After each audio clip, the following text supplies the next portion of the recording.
Estamos encerrando hoje as comemorações dos 160 anos da primeira Igreja Presbiteriana Independente de São Paulo.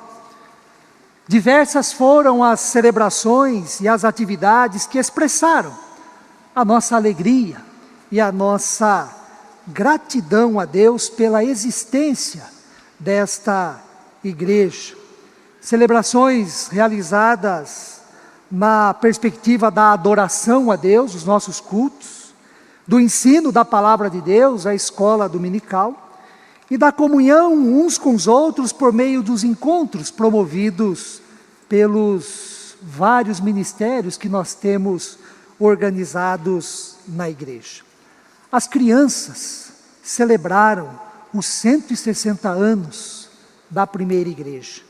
Da mesma forma, os adolescentes, os jovens, os adultos, as famílias, quem não é casado, Ministério Unidade, e também os idosos. Todos nós nos unimos nesta grande e importante celebração relacionada à história desta igreja.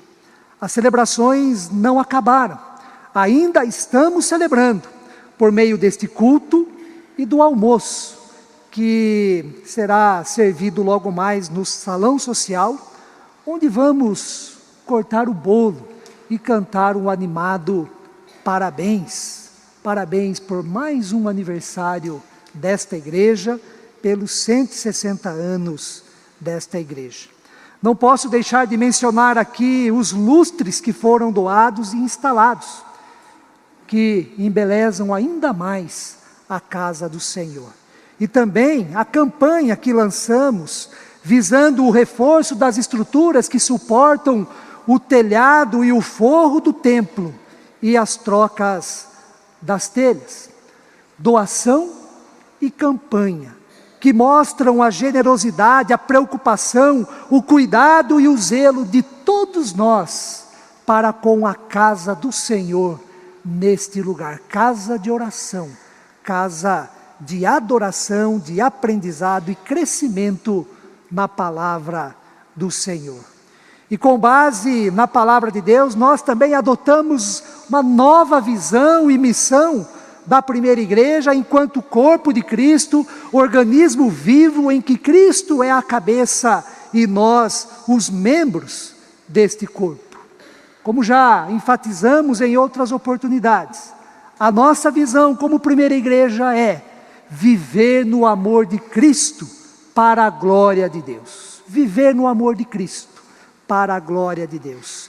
E a maneira como caminhamos na direção desta visão é por meio da missão, que consiste em adorar a Deus, crescer na comunhão e nos servir ao próximo, cumprindo a missão do reino.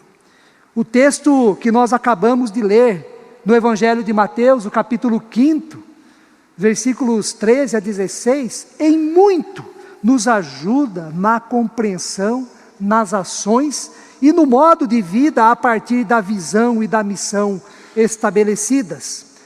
Ele é parte do Sermão do Monte, proferido por Jesus no início do seu ministério, conforme o Evangelho de Mateus. E a mensagem central do texto bíblico lido contém de forma muito repetida, conhecida e memorizada por todos nós, é a seguinte: vós sois o sal da terra, vós sois a luz do mundo. Quem é o sal da terra? Quem é a luz do mundo? Os discípulos estão lá. Diz o texto que eles se sentaram próximos a Jesus, ou melhor, se aproximaram de Jesus, quando ele se sentou para ensinar. Junto com os discípulos estão as multidões formadas por pessoas da Galiléia, Decápolis, Jerusalém, Judéia e da além do Jordão, que também subiram ao monte para contemplar o poder, a graça e as maravilhas que Jesus realizava por meio das curas de toda sorte de enfermidade. Mas quando Jesus fala, vós sois o sal da terra, vós sois a luz do mundo, quem? Sal da terra e luz do mundo, todos aqueles que acabaram de escutar as bem-aventuranças que foram também proferidas por Jesus antes dele dizer sobre o sal da terra e a luz do mundo. Sal da terra e luz do mundo são os pobres de espírito. Sal da terra e luz do mundo são os pacificadores, os mansos, aqueles que têm fome e sede de justiça. Sal da terra e luz do mundo são aqueles que por causa do Evangelho são perseguidos, são injuriados. Estes são o sal da terra e a luz do mundo, pessoas que se comprometem com Jesus e passam a seguir o caminho do discipulado. Sal da terra e luz do mundo, duas metáforas utilizadas por Jesus para falar da identidade, da importância e do propósito de todo aquele que se propõe a ser discípulo do Mestre. Chama a nossa atenção o indicativo do texto e as palavras iniciais. Vós sois, vocês são. Esta afirmação de Jesus não está no imperativo, vocês devem ser. E também não está no normativo, sejam. O indicativo determina. Vocês são o sal da terra. Vocês são a luz do mundo. Não se trata de uma opção, algo a ser conquistado, algo que devemos fazer para ser. Ser sal da terra e luz do mundo é algo dado, é algo instituído, é algo que depende única e exclusivamente da ação soberana de Deus na vida de quem se tornou discípulo e discípula de Jesus, para quem abraça a bem-aventurança e de quem segue a Jesus e crê nele como sendo o Cristo, o Filho do Deus vivo. Vós sois o sal da terra. Naquela época, as pessoas davam importância bem maior ao sal em comparação a hoje. Além de salgar, dar sabor, fazer diferença na comida, quando utilizado na medida certa, é claro. Comida sem sal é meio sem graça, comida muito salgada não dá para comer, mas na medida certa. O sal enaltece, enriquece o sabor do alimento. Mas além de salgar, dar sabor, fazer a diferença, o sal também tinha o poder de preservar alimentos. A geladeira da época, podemos dizer assim, o sistema de refrigeração e conservação dos alimentos se dava por meio do sal. Sem o sal, o alimento estraga, dura pouco, apodrece, passa a cheirar mal e precisa ser jogado fora. O poder da conservação e da preservação do sal era tão grande que ele passou a ser símbolo de alianças duradouras entre pessoas. O sal também era utilizado nas ofertas e nas cerimônias do povo de Israel, simbolizando a aliança perpétua, permanente, constante de Deus, aliança que não se apodrece, que é constante, que é duradoura. O sal estava lá como símbolo das ofertas que eram dadas pelo povo. Mas, se o sal perde a sua função, se ele perde o seu sabor, se ele não preserva mais, para nada serve. Torna-se inútil, sem sabor, insípido. Para nada mais presta, senão para ser lançado fora e ser pisado pelas pessoas, disse Jesus. Como sal da terra, discípulos e discípulas de Jesus fazem diferença. Como sal da terra, discípulos e discípulas de Jesus dão sabor, preservam os valores do Evangelho do Reino de Deus e com isto contribuem para que não avance a corrupção no mundo.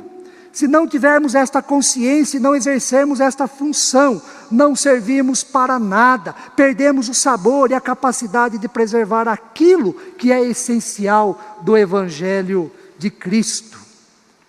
Vós sois a luz do mundo. Luz só é luz enquanto brilha, enquanto está acesa. Uma lâmpada apagada quando a casa está escura, para nada serve. Não tem utilidade. Assim como o sal dá o sabor e preserva a comida, a luz faz toda a diferença em meio às trevas, à escuridão. Jesus ensina que a luz não é para ser acesa e colocada debaixo da cama, mas é para ser colocada num lugar alto, a fim de iluminar a casa, o cômodo e todos que se encontram no local. Como discípulos e discípulas de Jesus, somos a luz do mundo. A luz deve brilhar diante das pessoas, no lugar onde estamos, nas funções que desempenhamos, no condomínio, no prédio, no bairro, na cidade onde moramos. Quando a luz brilha, boas obras acontecem. Jesus não está falando aqui especificamente de diaconia, de projetos ou ações sociais, mas Jesus está falando da vida do discípulo, da vida da discípula. Jesus está falando da vida dos seus seguidores. Jesus está falando do ser e do agir responsável para o bem comum, do que é correto segundo a vontade de Deus. Os discípulos e discípulas de Jesus se destacam no mundo pelo cumprimento da justiça do reino de Deus. Não é a minha justiça, a justiça dos homens, ou de quem quer que seja, mas é a justiça do reino de Deus, que Jesus ensinará por todo o seu sermão do monte. Jesus também ensina que não é possível esconder uma cidade edificada num monte.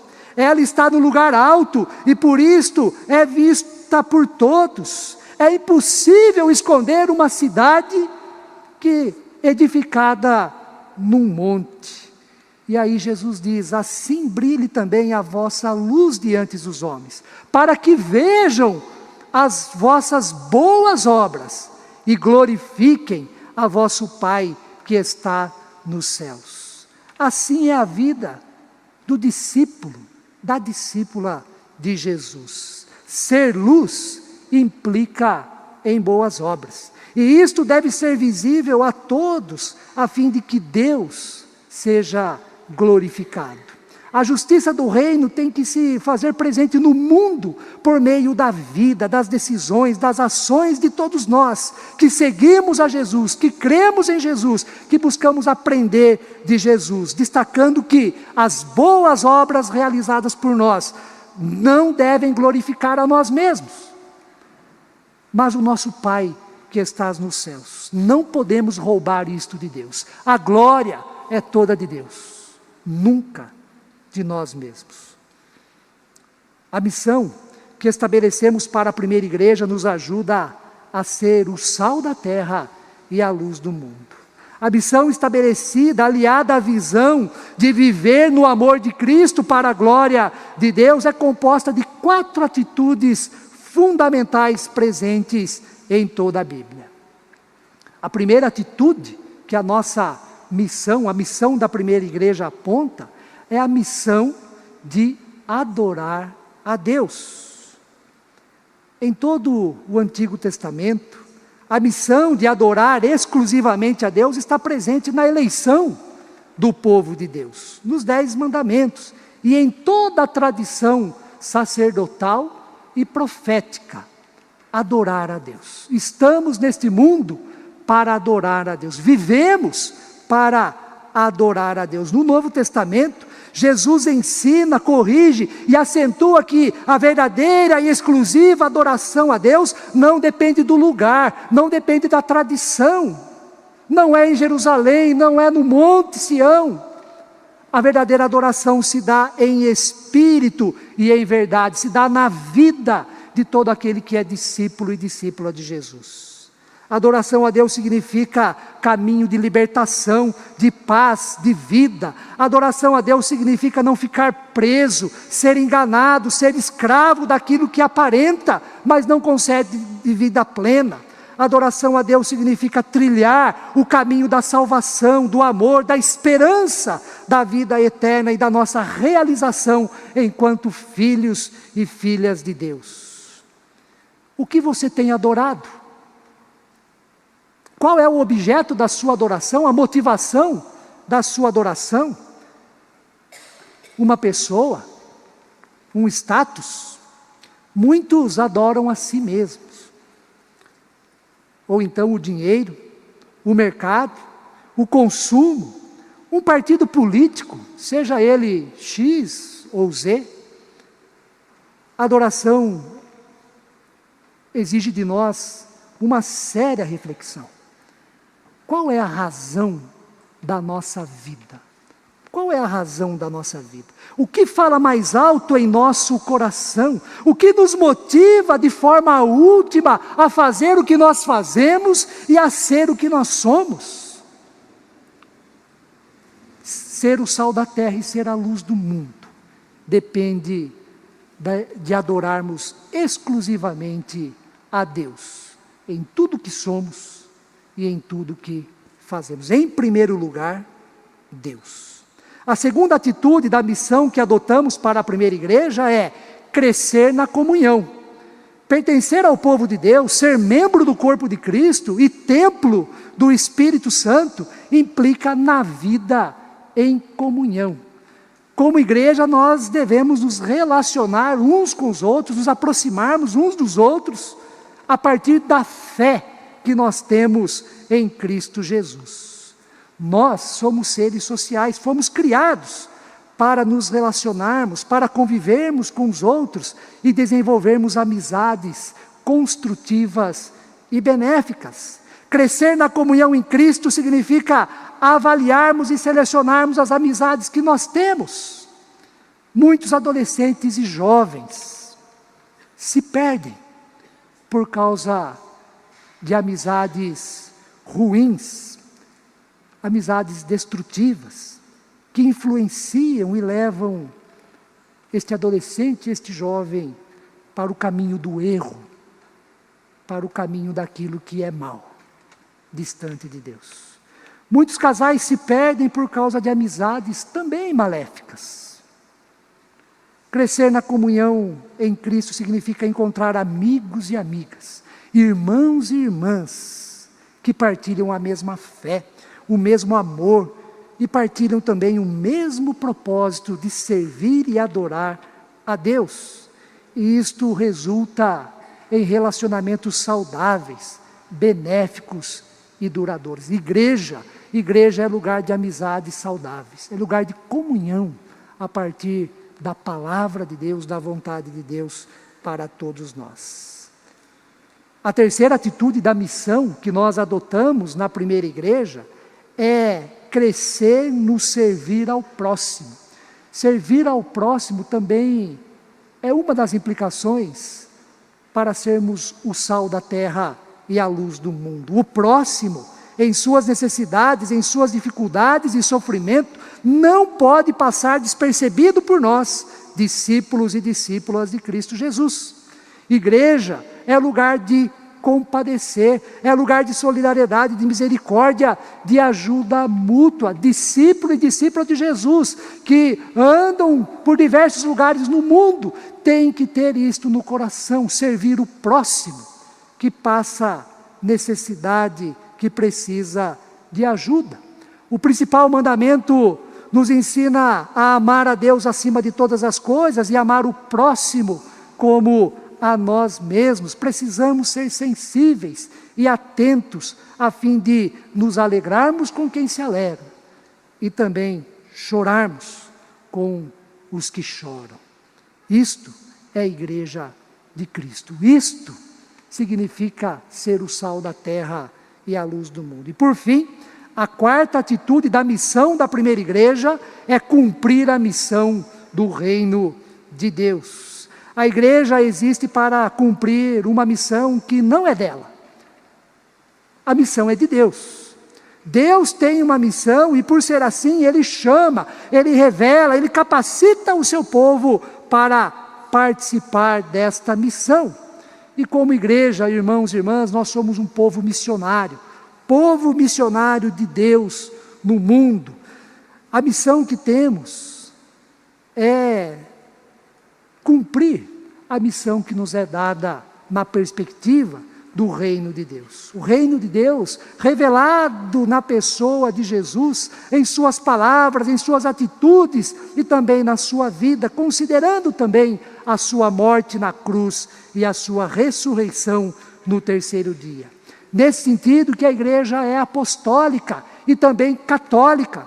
Ela é enviada, ser apostólica significa ser enviada, nós somos enviados ao mundo para cumprir a missão do reino. Isso significa ser apostólica, igreja apostólica e também católica, porque nós somos enviados para pregar o evangelho, levar a boa notícia da salvação em Cristo a todas as pessoas indistintamente.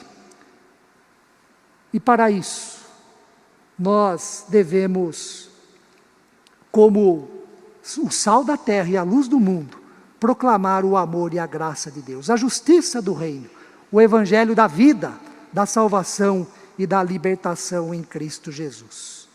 Para concluir, Jesus nos ensinou que somos, nós somos, vocês são, vós sois o sal da terra e a luz do mundo.